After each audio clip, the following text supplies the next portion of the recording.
The effort to understand elder dragons may just be the single most practical benefit of the Hunters Guild's existence.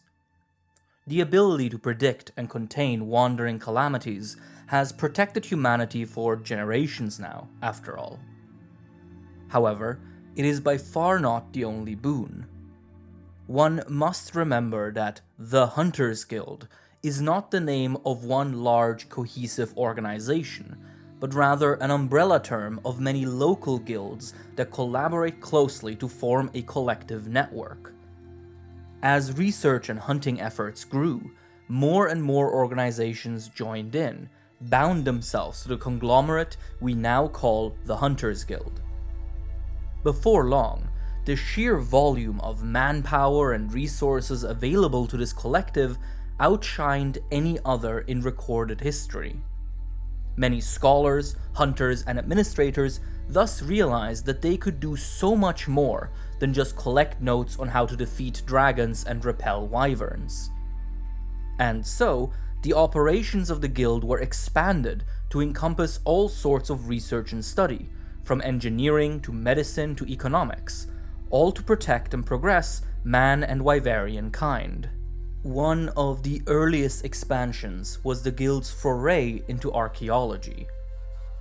Through their attempts at unraveling myths and legends to discover more monsters, many guild representatives had already come into favorable contact with archaeological and historical organizations.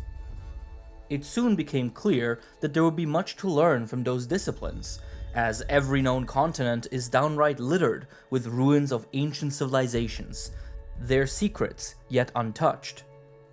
And so, before long, the guild began collaborating with archaeological efforts to launch hunter-led expeditions into various ruins and dig sites. There were plenty to choose from, as the world had not been home to just one, but rather to countless different ancient civilizations. From the ruined island temples of the ancient Mogans, to the bloodied remnants of Old Kamura, to the mysterious lost people of the Everwood, the known world was full of the unknown. But no mystery, no historical thread could ever compare to the tantalizing allure of Fonron, the eastern continent. While various areas of the central continent held spots and blotches of ancient ruins, the entire northern zone of Fonron was believed to be covered in multiple ruined cities.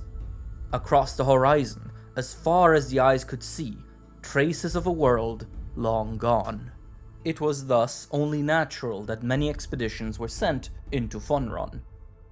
Through their work on Tigrex and Nargacuga research, the guild already had some experience venturing into the continent, and had even made some tentative contact with the reclusive indigenous population. However, none of the natives were willing to venture near the ruined cities, warning the guild of the dangers that lurked near the central tower especially. The guild took additional precautions, but, perhaps foolishly, did nonetheless venture deeper into the ruins. For a time, it was a buffet of insights, ancient knowledge being recovered essentially daily with no real trouble. A few fierce monsters did approach the camp here and there, but nothing the assigned hunters could not handle. Then, one day, teams began to go missing. Suddenly, contact with a team would cut out, and when hunters were dispatched to check on them, all they would find is their notes, and sometimes their shoes. Aside from that, these researchers would vanish without a trace. No struggle or monster tracks would be found. They were just gone. Around the same time, some of the survey teams on Fonron began reporting a bizarre sight. A floating island hovering above the skies of a ruined city. At first, these reports were entirely unexplainable. But one day, the main team in charge of the Fonron expedition sighted the island as well. It was a massive ball of soil with 6 hanging vines floating high above the ground. Such an unprecedented phenomena just had to be studied, and so the researchers rushed after it, following it all the way to the central tower, at the top of which the island halted its movement. While some scholars rushed up the broken stairs to see the anomaly up close, some stayed behind. Their curiosity beckoned them upwards, but there was an instinct, an ancient impulse, screaming at them to stay away. Those that raced to the top of the tower were greeted by an otherworldly sight, an island floating right there in front of them.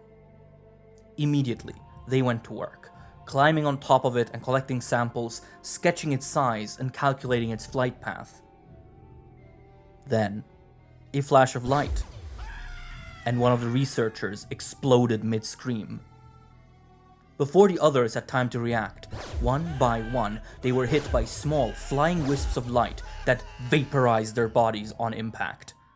The island roared, it opened its eyes. It had been a gigantic monster all along. The remaining team members rushed away and escaped the creature, which had begun floating away again. It was only under intense interrogation that these survivors even told the guild of the story in the first place. They had sworn never to think of it or any monster research ever again. This event shook the upper levels of the guild thoroughly. Across all of their research, no scholar or expert had ever encountered anything like this. Moreover, the guild wasn't quite sure how to move forward on this. The creature in question had vanished, and tracking something that can vaporize a human instantly is an extremely dangerous task. One scholar proposed to scour the archives of old monster reports that the guild had received to see if any unresolved cases match the description of this bizarre attacker. This ended up being a smart move, and old reports matching this case were indeed dug up. These sightings had mostly occurred on the eastern coast of the central continent, especially in Terosu's jungles. The reports all described some manner of floating squid or octopus, massive and covered in plants. While the exact details of its appearance varied greatly, it was better than nothing. Carefully, the guild mounted research investigations that surveyed the skies between Terosu and Fonron, and, soon enough, more sightings of the creature emerged. Before long, the guild was able to compile a tentative file on the monster, and classified it as an elder dragon named Yama Tsukami. By all metrics, the Yama Tsukami is perhaps the most unusual creature ever discovered in guild history, even to this day. Nothing matching its body shape or anatomy has ever been found. The Yama Tsukami is a massive, ball-shaped elder dragon with 4 long tentacles and 2 whiskers. Its eyes are on its back, and its mouth is on its underside. Its back is entirely covered with plants, and it is entirely unknown what the creature looks like without this cover of foliage. The immense danger of approaching it has made researching it quite difficult, but a few morsels of knowledge have been established. The Yama Tsukami appears to be quite old. For vegetation to grow on it like this, its life must be long. Some scholars have even nicknamed it the oldest dragon, but the guild does not officially endorse that title as of now. The first feature of the dragon that the guild investigated was the way it moves. The Yama Tsukami floats in the air like a balloon, never touching the ground of its own volition. It does this by expelling a light gas from its body using a specialized set of gills on its underside. While it usually floats around slowly, the Yama Tsukami can accelerate drastically, moving faster than one would expect from such an enormous creature. The gas that allows for this is a byproduct of the Yama Tsukami's diet. The dragon floats around in search for a suitable feeding spot. Once it has found one, the giant mouth opens, revealing a set of disturbingly human-like teeth. With maw agape, the Yama Tsukami inhales air with tremendous force, as if a giant vacuum had just opened up in the sky. The suction of this behavior is immense, and the dragon uses it to suck up trees, hills, mounds of earth, and entire lakes all in one swoop. It appears that it can digest just about anything. The guild has, unfortunately, been able to confirm that this also includes humans. A handful of researchers have been lost to the Yama Tsukami's appetite. Once inside the body, the dragon's meal decomposes into its flight gas, fueling the ability further. This feeding behavior is the most problematic part of the dragon's existence, as it can devastate ecosystems within mere minutes by sucking them up and leaving behind a wasteland. But not everything that is sucked up is digested. Great thunderbugs are a species of beetle, similar to thunder and fulgur bugs, that are native to Terosu and Fronron. Like their cousins, great thunderbugs can store and release electricity, but they're generally skittish and not inclined to aggression.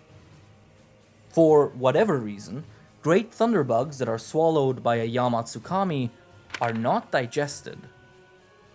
Some scholars have theorized that their shell may be uniquely resistant to whatever compound the dragon uses as a digestive fluid, but this hasn't been confirmed yet. The result of this, however, is that great thunderbugs usually survive being sucked up and begin living inside the dragon's body. While this provides them with safety, it also changes them. Perhaps due to the unique environment inside of an elder dragon's body, the great thunderbugs become exceptionally strong and aggressive, storing enormous amounts of electricity in the process. This serves the Yama Tsukami well, and opens up a new offensive ability.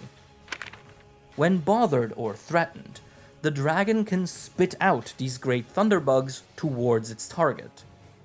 Mad with rage and seething with thunder, the bugs scream towards the nearest target and release all of their stored electricity in a blinding detonation on contact. This blast can easily disintegrate a human instantly, and it was this attack that vaporized those poor researchers that first discovered the Yama Tsukami. This symbiotic relationship with great thunderbugs thus grants the dragon another devastating ability. And yet, expeditions to research it continued despite the risks, because researchers remained fascinated with it. On a few occasions, daring scholars were able to jump onto the back of a sleeping Yama Tsukami to explore the flora growing on it. The back of the dragon secretes a thick black fluid that has been found to be extremely nutrient-rich, a fertilizer that aids in the growth of these plants. Beyond that, it seems to also empower them, as plants taken from a Yama Tsukami's back are imbued with an energy similar to that found in elder dragon blood. Most curiously, the actual species of plants and flowers found here are completely unrelated to any flora seen in Terosu or Fronron, implying that the travel range of the Yama Tsukami is much wider than has so far been determined. Unfortunately, much remains unknown about the creature. Despite its size, the Yama Tsukami is extremely elusive, and it has been several decades since the last sighting occurred. On the bright side, this dragon does not appear near human settlements often. While it has rarely been spotted as far west as the gates of Dundorma, it mostly avoids populated areas and thus poses little immediate threat. But it nonetheless remains etched into the minds of anyone who reads of its discovery, the floating guardian of the East, whose wisps of light turn humans to ash within seconds. Any expedition into Fronron must thus consider the risk of encountering a Yama Tsukami, however unlikely it may be. Thank you all so much for watching. I hope you enjoyed the video. As always, a very special thank you to everyone who supports the channel financially, be it on Patreon or through YouTube channel memberships. I would like to give a very special thank you to Admiral Frost, Alistair in Wonderland, Argent, Artur Centeno, Autumns, Big Mac, Black Ace 202, B, Bruggy, Carcerion, Chocolate Coat, Claire Miboon, Coomer Noob, Darkest, Destro, Dracovane, Dragonlord, Dissy, Echo But Evil, Ethan Toombs, Everkey, Theopuz, Golden Sushi X, Grüße an Mama, Harpier, Hellbug Hunter, Hutsan, I'm Just Happy to Be Here, Iron Camel, It's Robin Now, Jack of All Shades, Jacob Coleman, Joey Tribby 58, Jonathan Ginsberg, Magenta, Carl the Crab, Kiefer XL21, Kogath, L3 Lazarus, Lieferdienst, Logan Bilodo, Lone Strider, Lord Asmodeus, Low Motion Algae, Lufish, M1 Have 1 2, Macaroni Leviathan, Makamawi, Makoto 2, Matt Hat 124, Meta Defiance, Mr. Pyramid, Molly Mockery, My Name Gone, Nico Soleil, Nils Schlatter, Noah Schantz, Oakwood Tree, Paige Gandalf Soda, Pancake Poppy, Person 212, Precum King, Punonym, Quali, Quixotic Metroid 906, Rambling Robin, Regal Eagle, Resident Neko Arc, Ronger 97, Rose, Right Thundi,